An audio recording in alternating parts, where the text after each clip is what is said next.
Bonjour, je m'appelle Raymond Demey, je suis diseur de bonne aventure, je suis également analyste existentiel et life coach.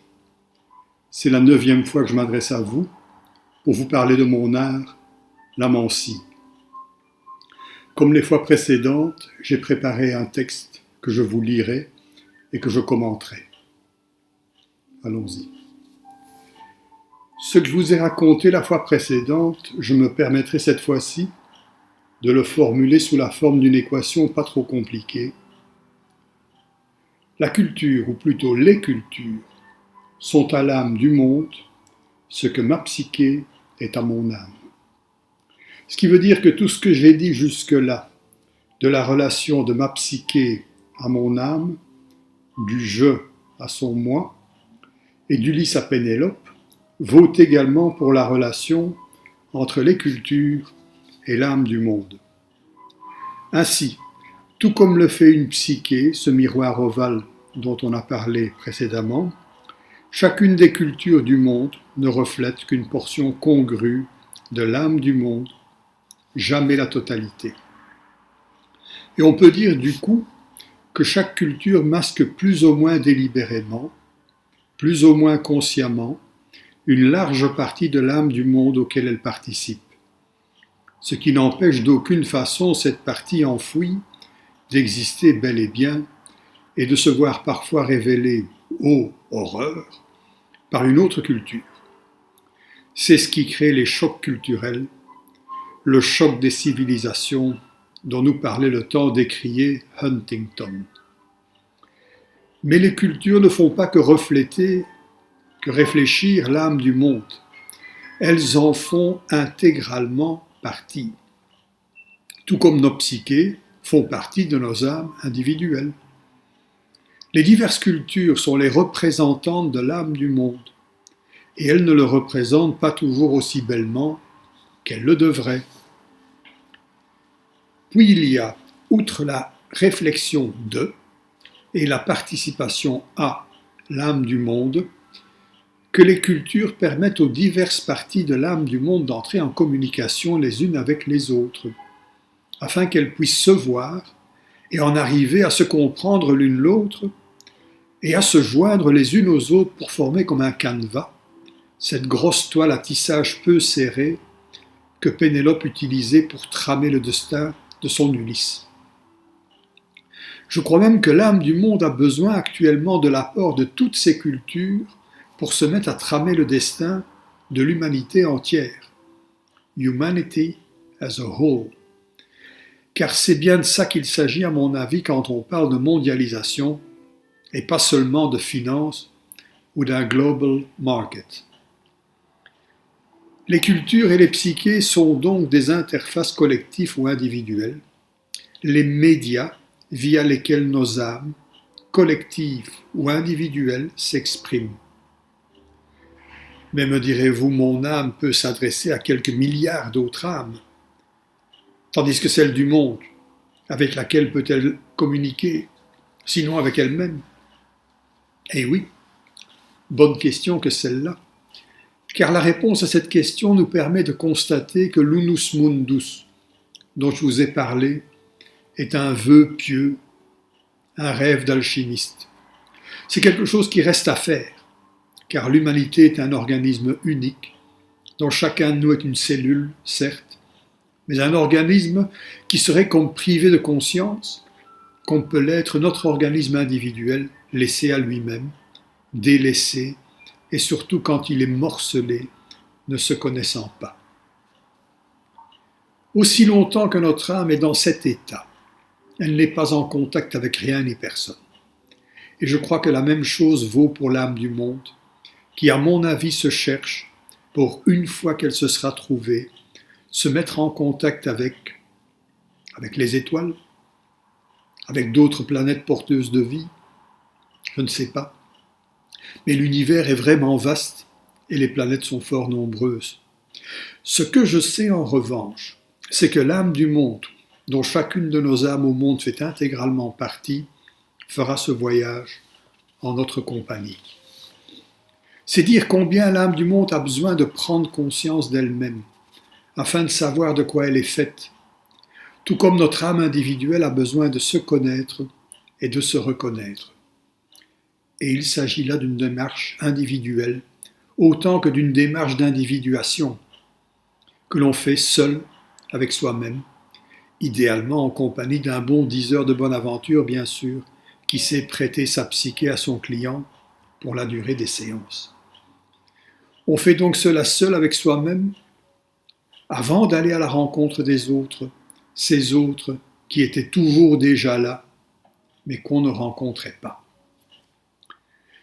Pour la démarche individuelle de l'âme du monde, c'est pareil, et il se trouve qu'il y a, la constituant, hormis la collectivité des âmes, dont j'ai déjà effleuré l'existence, les âmes animales, végétales, minérales, défuntes ou en passe de naître, etc., 7 milliards d'âmes humaines qui font partie de cet unus mundus et ne s'y retrouvent pas. Et là, ça nous concerne, et pas qu'un peu. Je serais tenté ici de devenir plus technique, de vous parler d'autres analogies possibles entre l'âme individuelle et celle du monde, de vous reparler de Freud et des processus de condensation et de concentration qu'il a découverts en décrivant le travail des rêves, ou des phénomènes de contagion auxquels nous sommes soumis, à la fois individuellement et collectivement, et de vous parler de Gustave Le Bon et de la foule, ou de l'action des archétypes jungiens qui prennent corps et nous agissent malgré nous. Mais je n'en ferai rien pour ne pas alourdir inutilement notre propos. Mettons pour faire court que les cultures sont importantes pour l'âme du monde, tout autant que les psychés sont importantes pour leurs âmes individuelles. Car c'est elles qui permettent de rendre les différentes parties de nos âmes et de celles du monde conscientes les unes des autres. Et bien sûr, il y a la rencontre et confrontation parfois violente entre les parties, mais il y a aussi émulation et enrichissement des unes par les autres. L'âme du monde a besoin de tout ce qui vit en elle. Elle a besoin que tout ça, tout ce qui vit en elle, soit rendu conscient via les cultures. Elle a besoin que les âmes individuelles qui constituent ces cultures se rencontrent et se parlent. Et parfois il arrive qu'elles ne se comprennent pas. Ce qu'exprime très bien le mythe biblique de la tour de Babel, où plus personne ne comprenait l'autre. Ainsi que le jour de la Pentecôte, ce moment où la communication, le contact entre ceux qui ne se comprenaient plus, s'est rétabli. Des épisodes tragiques de ce contact, il y en a à foison.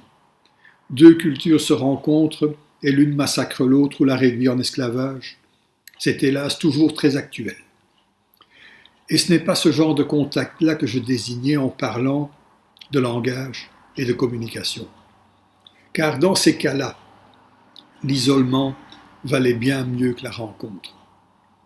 Dans notre monde où tout le monde se connaît et où l'isolement est un leurre, on appelle ça la guerre froide. Et beaucoup de cultures sont actuellement en froid, les unes avec les autres.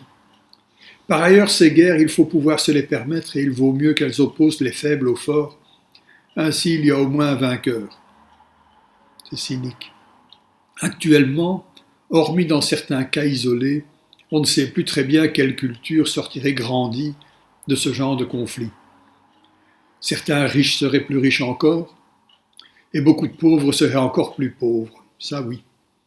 Nous pensons qu'en cette période de mondialisation, il conviendrait davantage que les diverses cultures se cousent ensemble pour former un patchwork, une espèce de joli quilt qui servirait de couette à l'humanité, de quoi la couvrir tant que perdure sa nuit. Et puisqu'on en est à contempler l'humanité entière avec son âme et ses cultures composées de milliards d'âmes individuelles et de leur psyché, permettons-nous d'y discerner la toute petite place qui occupe les manciens et leurs pratiques, puisque c'est de ça qu'il s'agit ici, n'est-ce pas? On pourrait dire que le mancien est à ses clients ce que le politicien est aux membres de son parti. Il est celui qui voit un rien plus loin qu'eux et qui leur conte la bonne aventure qui les y conduit. Avis aux politiciens, comptez-nous pour changer une bonne aventure, s'il vous plaît. Question de nous motiver à avancer. Une aventure moins exclusivement techniciste, légaliste, économique et commerciale d'inspiration néolibérale. Bref, une aventure moins structurante, mais respectant les processus à l'œuvre un peu partout, nous y aiderait sûrement. Mais terminons cet échange en remettant nos 2 pieds bien par terre et en nous recentrant sur notre sujet, l'amancie. Bref, back to basics. Ainsi donc, vous, le mancien, vous prétendez dire l'avenir à des psychés privés de contact avec leurs âmes, parce que cet avenir-là est connu de tous, parce qu'il est prévisible. Oui, exactement. Mais quant à la vraie bonne aventure de vos clients, vous vous contentez de les accompagner dans un processus d'individuation qui nécessite une analyse préalable de leur parcours existentiel, puis vous laissez à l'âme de vos clients le soin de guider leur psyché vers l'échappée belle à destination de ce qui les enchante le plus. C'est bien ça, oui. Mais alors, et la voyance extralucide et la précognition de leur destinée? Seriez-vous occupé à me dire que c'est vos clients qui manifestent cela envers eux-mêmes et pas vous? Bonne question celle-là. C'est la question que je me permettrai de poser à ceux et celles qui sont doués de précognition et je ne mets pas leur capacité en doute. Je me permettrai de leur demander si ils ou elles ont ça avec toutes les personnes qu'ils ou elles reçoivent. Ils connaissent la réponse. Je la connais aussi. Ma question subsidiaire serait celle-ci. Est-ce que ce ne sont pas certains de nos clients qui savent ce qui leur arrivera souvent parce qu'ils ont fait le nécessaire pour que cela leur arrive? Et n'est-ce pas uniquement avec ces clients-là que s'opère ce contact tout à fait particulier qui fait que nous, les manciens, n'avons alors qu'à dévoiler ce qu'ils savaient déjà, ce que savait leur âme, mais qu'elle ne pouvait pas, ne savait pas ou n'osait pas révéler à leur psyché. Si tel est le cas, que faisons-nous d'autre alors que deviner l'avenir qu'ils nous servent parfois sur un plateau? Et n'est-ce pas là également pratiquer la divination, c'est-à-dire donner la parole à l'âme individuelle, voire à l'âme du monde qui l'inclut, en nous servant de notre psyché de mancien, dûment entraîné pour accomplir cette tâche, pour suppléer aux carences tout à fait légitimes de la psyché de nos clients, qui en séance acceptent de s'entendre dire ce qu'ils redoutent, la souffrance surtout, ou ce dont ils doutent, l'amour la plupart du temps. Et oui, voilà, à la prochaine.